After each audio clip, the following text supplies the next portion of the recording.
poucas palavras. Um olhar sobre o mundo, a vida e a sociedade, à luz da Palavra de Deus, com Augustus Nicodemos.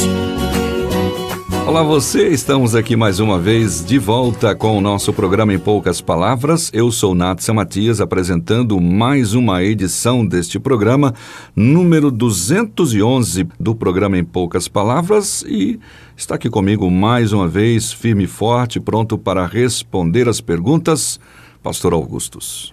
Olá, Natsa Matias. Olá você, querido ouvinte. Queremos agradecer a Deus a oportunidade de retornar com a 5ª temporada do nosso programa, agradecendo a sua audiência, as pessoas que nos prestigiam, que nos encaminham correspondência, perguntas, congratulações. Somos gratos a Deus pela oportunidade de servir a Igreja Brasileira. Que essa nova temporada seja uma bênção na sua vida e de sua família.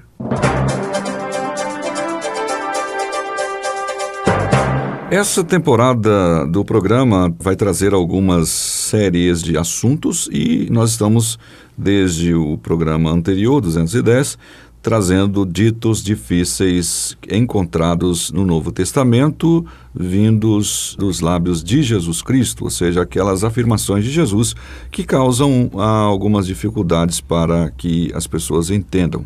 Então a gente está trazendo algumas desses ditos e vamos trazer mais uma aqui para o pastor Augustus.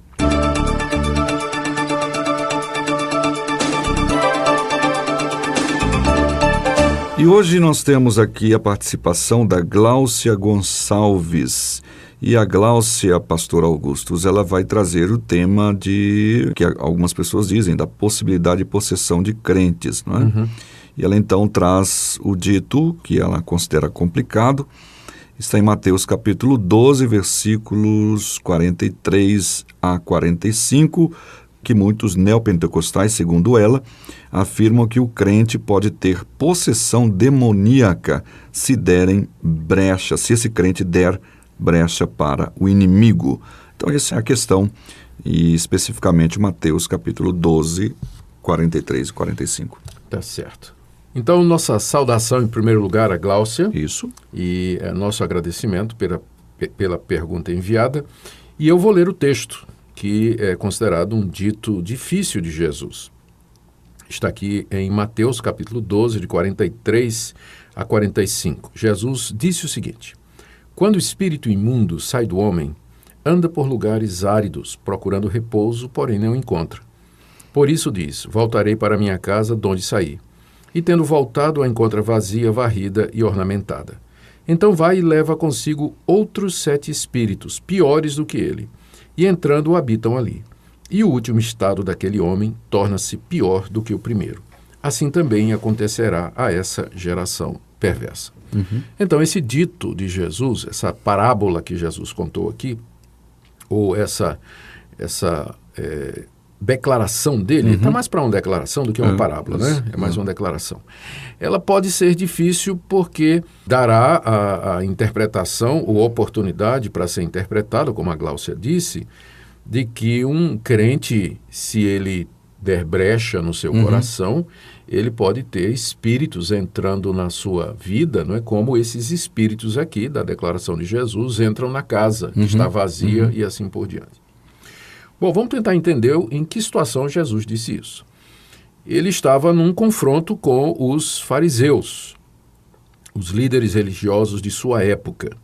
E a grande questão que os fariseus estavam discutindo é de onde vinha o poder de Jesus Cristo. Isso. Porque Jesus estava curando pessoas, estava abrindo os olhos de cegos, estava trazendo saúde aos doentes, e os fariseus não o consideravam como sendo de Deus, porque Jesus quebrava o sábado, porque Jesus não respeitava a tradição dos anciãos, e aí vinha a grande questão: como é que esse homem que desobedece a Deus, segundo a interpretação deles, pode realizar sinais e prodígios? Qual é o poder que está por detrás dele? Será que é realmente o Espírito Santo? E aí eles vieram com a teoria de que Jesus estava fazendo aqueles milagres, aqueles prodígios, pelo poder de Satanás, que Jesus estava possesso de um espírito imundo. Na verdade, ele estava possuído pelo maioral dos demônios, que era Beelzebul, Satanás. Eles diziam mesmo isso. Então, quando Jesus ouviu que eles estavam dizendo isso, Jesus começou a confrontá-los, perguntando, aqui está no verso 27, do capítulo 12, portanto, antes desse dito difícil.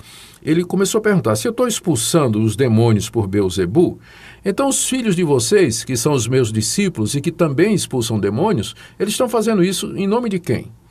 O que está acontecendo, na verdade, Jesus disse, é que se eu estou expulsando os demônios, eu estou fazendo isso pelo Espírito de Deus, e isso é uma prova de que o Espírito Santo, de que o reino de Deus já chegou sobre vocês. E aí Jesus contou aquela parábola famosa de que ninguém pode entrar na casa do valente para roubar os bens sem primeiro amarrá-lo. E só então pode saquear a casa. O que Jesus quis dizer com isso era o seguinte, ele só estava expelindo demônios, curando as pessoas, libertando as pessoas e salvando as pessoas, porque ele já tinha amarrado Satanás. Tinha limitado Satanás. Tinha colocado restrição, tinha vencido Satanás. Por isso, agora, o homem valente é o diabo, estando ele amarrado, limitado, impossibilitado de reagir ou de tomar ação defensiva. Jesus, então, entra na sua casa, que é aquela geração, e liberta as pessoas que antes estavam cativas por ele. Agora Jesus pode libertar os oprimidos do demônio, pode curar os doentes, cujas doenças eram causadas por espíritos malignos. Por quê? Porque ele já tinha amarrado o príncipe dos demônios, tinha limitado e imposto severa restrição à atuação de Satanás. Satanás não podia impedir que Jesus fizesse aquela obra de libertação. E Jesus então se volta para os fariseus e diz que esse tipo de declaração que eles fizeram é chamada de blasfêmia contra o Espírito Santo e não há perdão para ela. Exato. Nem aqui, nem no mundo vindouro, não é? Jesus até disse que se alguém falar alguma palavra contra ele, será perdoado, mas quem blasfemar contra o Espírito Santo, isso não será perdoado. A blasfêmia contra o Espírito Santo, então, é claro que no contexto aqui se refere a você atribuir a Satanás aquilo que é uma obra do Espírito Santo. E você dizer que Jesus era um possesso por Satanás. Bom, continuando, Jesus ainda confronta os fariseus pela atitude deles, e então os fariseus perguntam, então mostra um sinal para nós, que faz um milagre para que a gente veja que tu és realmente de Deus. E aí Jesus responde, não vai ter milagre nenhum, não vai ter sinal nenhum para vocês, O único sinal é a minha ressurreição, assim como Jonas esteve 3 dias e 3 noites no ventre do peixe, assim também o Filho do Homem estará 3 dias e 3 noites no coração da terra. E aí é quando Jesus diz estas palavras, quando o espírito imundo sai do homem, anda por lugares áridos procurando repouso, porém não encontra. Por isso diz, voltarei para minha casa de onde saí. Tendo voltado, encontra vazia, varrida e ornamentada. Então vai e leva consigo outros 7 espíritos piores do que ele, e entrando habitam ali. E o último estado daquele homem torna-se pior do que o primeiro. Assim, aqui está a chave, acontecerá também a esta geração perversa. Então, Jesus disse essas palavras com relação àquela geração. Ou seja, ele veio, amarrou o homem valente, expulsou, vamos dizer, o demônio daquela geração. Aqui nós vamos pensar numa expulsão coletiva, Sim. Quebrou o poder de Satanás sobre aquela geração de judeus, expeliu demônios, curou pessoas, limpou a casa. Mas o que estava acontecendo? Eles estavam resistindo a Jesus, não queriam crer que Jesus era o Filho de Deus. Aí o que Jesus disse? Vai ficar pior, porque eu limpei a casa, expeli os demônios, e eu vou embora, vocês me rejeitam. Então eles vão voltar, e eles voltarão 7 vezes piores, 7 espíritos piores do que esse que eu expeli e quebrei o poder de cima de vocês. E o estado de vocês depois vai ser pior do que agora. Eles não eram crentes nisso. Não eram crentes, é óbvio, não é?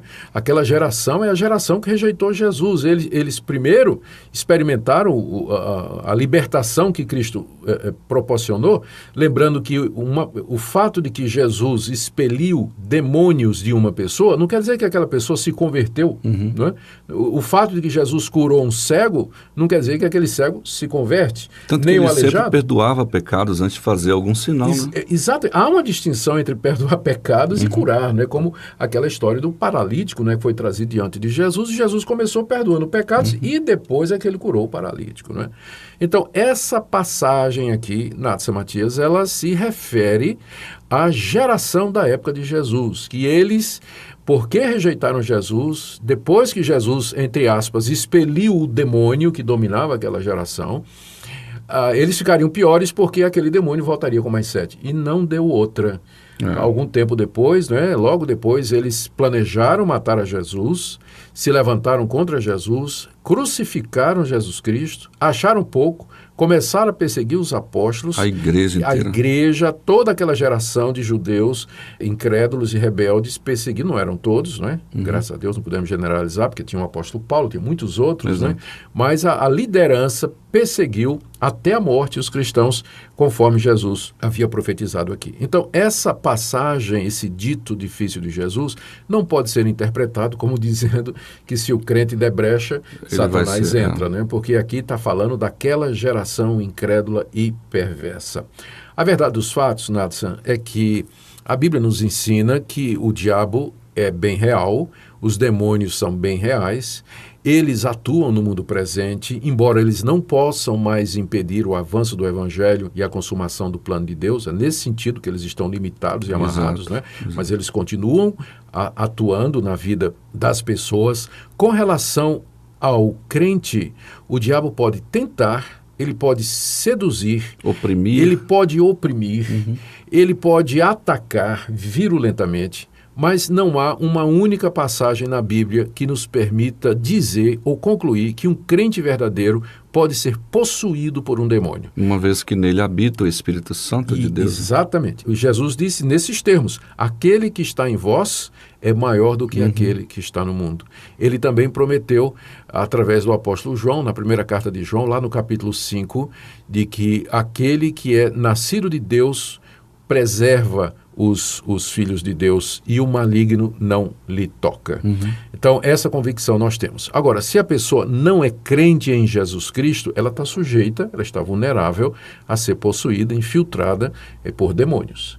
Isso é uma realidade. Aplicando aqui atualmente essa questão dos fariseus e judeus naquela ocasião, a gente podia dizer aquelas pessoas que de repente estão passando por uma situação difícil e ouvem o Evangelho, mas, legal, isso aqui me ajudou agora, mas depois ela está organizadinha na vida, mas deixa a coisa correr para lá, né? Pessoas que hoje experimentam uma iluminação inicial, experimentam dos poderes iniciais do Evangelho, da graça de Deus inicial e rejeitam isso aí, o estado delas vai ser pior do que o primeiro. Pior. O apóstolo Pedro diz isso claramente na sua segunda carta, dizendo até que era melhor que não conhecesse do que conhecer e se desviar daquele santo mandamento que foi dado. Tá bom, então tá aí mais um programa que a gente falou sobre os ditos difíceis de Jesus. O pastor citou aqui sobre a blasfêmia contra o Espírito Santo. Se você quiser saber um pouco mais, nós tivemos um programa especificamente com relação à blasfêmia, que o pessoal perguntou muito sobre isso. Está no programa de número 105, então acessa aí e procura que você vai achar um pouquinho mais sobre esse tema, porque certamente quando cita esses detalhes, logo o pessoal pergunta, eu queria saber mais sobre o que é blasfêmia sobre o Espírito Santo. Já foi respondido. Isso aí. Obrigado então para a Gláucia pela sua pergunta, pastor. Muito obrigado, querido ouvinte, pela sua audiência e lembre-se do que diz a palavra de Deus. Resisti ao diabo e ele fugirá de vós. Amém. Até o próximo programa. Abraço para o Rubem Cirqueira, nosso reverendo aqui, professor no seminário. Abração. Em poucas palavras, um olhar sobre o mundo, a vida e a sociedade, à luz da palavra de Deus. Apresentação Nathan Matias. Comentário Augustus Nicodemos. Um programa da Primeira Igreja Presbiteriana de Goiânia, Rua 68, esquina com 71 Centro. Visite o nosso site www.pipg.org. Apoio Seminário Presbiteriano Brasil Central, Goiânia.